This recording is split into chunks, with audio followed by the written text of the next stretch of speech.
Rescue सबसे ज्यादा जरूरी है और उसी पर पूरा फोकस इस समय केंद्रित है। जांच तो आगे होगी, वो होती रहेगी, लेकिन इस रेस्क्यू से जुड़े हुए अपडेट्स भी हम आपको देते रहेंगे।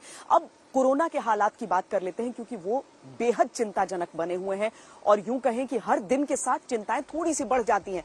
पिछले 24 घंटे में जो आंकड़े हमारे सामने आए हैं वो हम आपको बताते हैं। 2,47,000 से ज्यादा नए कोरोना मरीज, जबकि 481 लोगों की मौत हो गई है।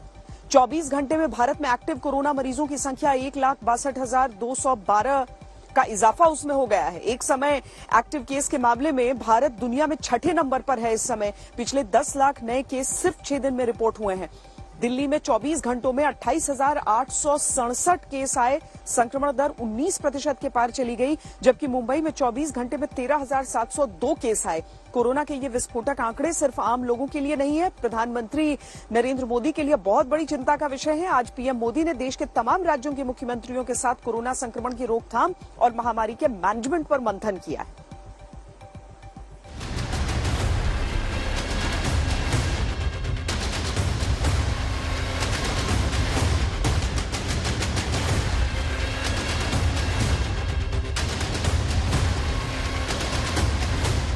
ज्यादा नहीं, करीब 4 हफ्ते पहले तक कोरोना के संक्रमण को मामूली समझा जा रहा था, लेकिन अब यह राष्ट्रीय चिंता का विषय है।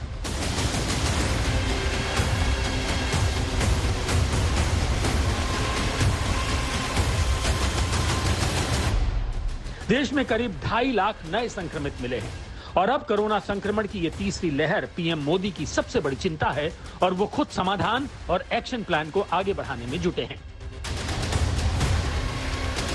दरअसल पिछले 10 दिनों में प्रतिदिन मिलने वाले मरीजों की संख्या 600% तक बढ़ गई है। 1 जनवरी को 27,553 संक्रमित मिले थे। 11 जनवरी को यह संख्या 1,93,007 तक पहुंच गई और अब 12 जनवरी को 2,47,417 मरीज मिले हैं। कोरोना संक्रमितों की यही बढ़ती रफ्तार प्रधानमंत्री मोदी की सबसे बड़ी चिंता है। पिछले रविवार को पीएम मोदी ने पहले कोविड टास्क फोर्स से भी समीक्षा बैठक की थी। उस बैठक के बाद ही उन्होंने सभी राज्यों के मुख्यमंत्रियों के साथ कोविड के हालात जानने की पहल की। इस बैठक में सभी राज्यों ने अपने अपने हिस्से की परेशानी की पोथी पीएम मोदी की झोली में डाल दी। सभी की बात सुनने के बाद पीएम मोदी ने वैक्सीनेशन पर जोर देने की सलाह दी और कोरोना के किसी भी वेरिएंट से लड़ने के लिए तैयार रहने पर जोर दिया।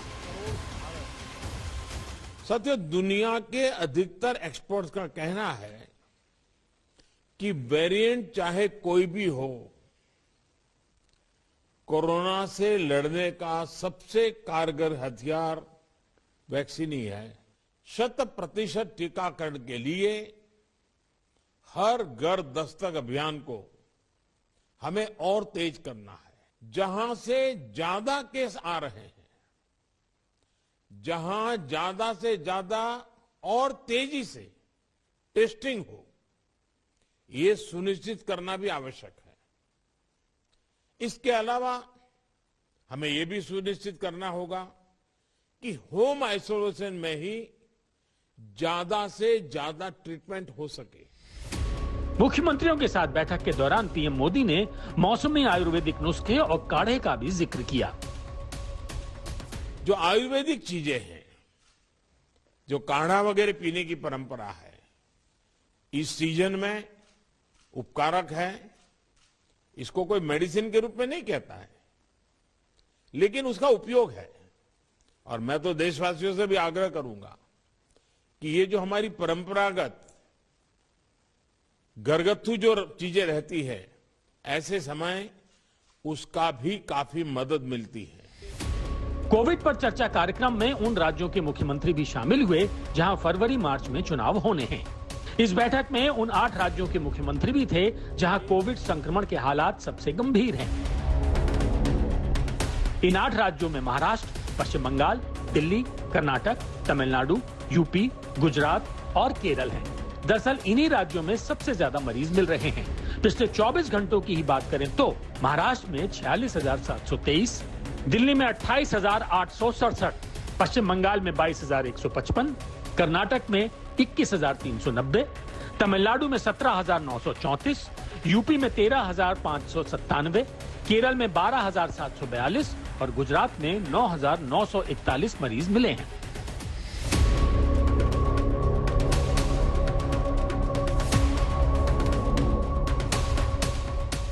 प्रधानमंत्री मोदी की चिंता यह भी है कि पिछले 14 दिनों में ही कोरोना संक्रमण का पॉजिटिविटी रेट 1 से 13.1% तक पहुंच गया है।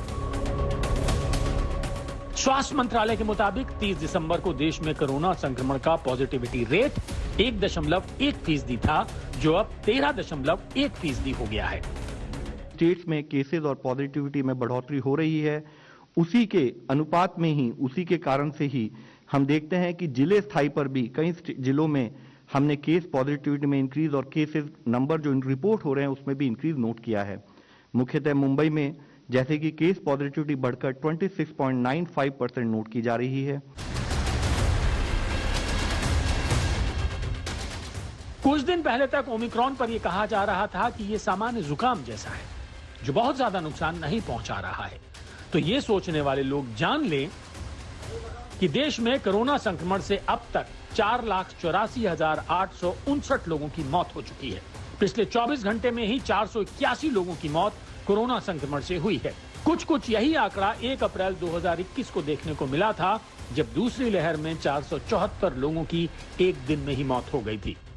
अब आप पिछले 7 दिनों की स्थिति देखिए कि 11 जनवरी को 165, 10 जनवरी को 277, 9 जनवरी को 146, 8 जनवरी को 327, 7 जनवरी को 285 और 6 जनवरी को 302 लोगों की मौत हुई थी।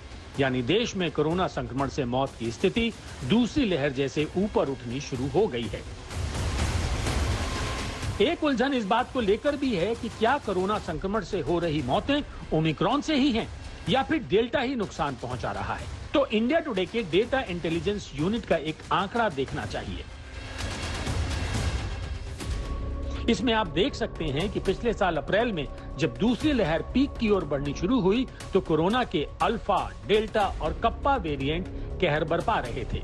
लेकिन पीक के समय 3 मई 2021 के बाद से डेल्टा वेरिएंट सबसे ज्यादा खतरनाक साबित हुआ। इसके सबसे ज्यादा मरीज मिले। लेकिन अब 10 जनवरी 2022 की स्थिति देखिए।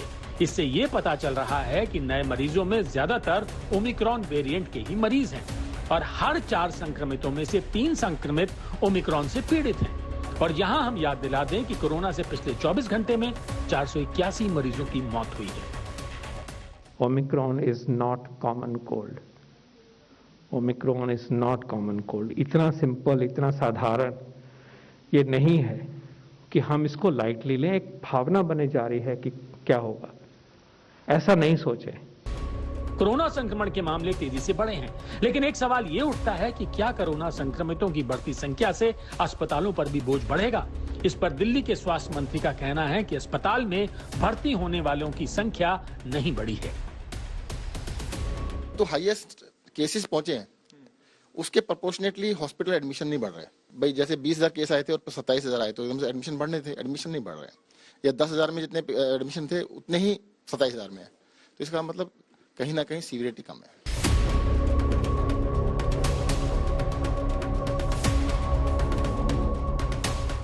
कोरोना संक्रमण की रफ्तार अगले 10 से 15 दिनों में अपने पीक पर पहुंचेगी और उस वक्त जो हालात बनेंगे उनसे निपटने के लिए पहले से ही स्वास्थ्य सेवाओं को मजबूत बनाने की कोशिश चल रही है।